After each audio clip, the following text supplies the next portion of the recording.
Hey everyone, I welcome you all on NCERT Decode. So आज का topic है cell theory.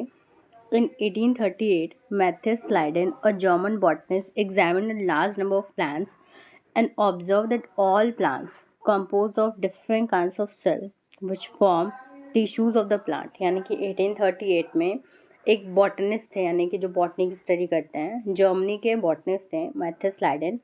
उन्होंने ढेर सारे प्लांट्स को एग्जामिन किया और ये ऑब्जर्व किया कि जितने भी प्लांट्स होते हैं वो अलग अलग तरह के सेल से मिलके बने होते हैं, और वो जो सेल होते हैं वो टिश्यूज़ बनाते हैं प्लांट के.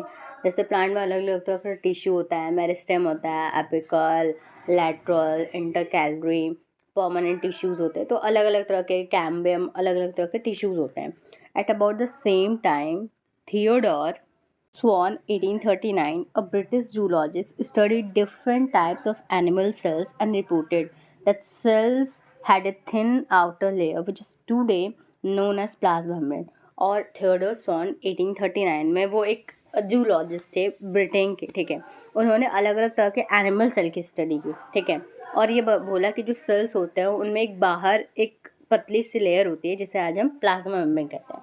तो मैथियस लाइडेन ने स्टडी किया था प्लांट्स को, और ये जो थियोडोर स्वॉन है उन्होंने स्टडी किया था एनिमल सेल्स को. साथ में जो ये जो थियोडोर स्वॉन है, एनिमल सेल की तो स्टडी पे इन्होंने कुछ बताया ही, साथ में कंक्लूड किया जो उनकी स्टडीज़ थी on his studies on plant tissue. The presence of cell wall is a unique character of the plant cell. की प्लांट में सेल वॉल होना वो उनका यूनिक फीचर है, यानी कि एनिमल सेल में सेल वॉल प्रेजेंट नहीं होता है, केवल उनमें प्लाज्मा मेम्ब्रेन ही होता है.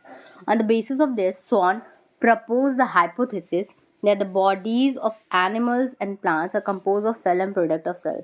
तो स्वॉन ने एक हाइपोथेसिस दी कि जो एनिमल और प्लांट्स की बॉडीज होती हैं वो सेल्स से बने होते हैं, ठीक है.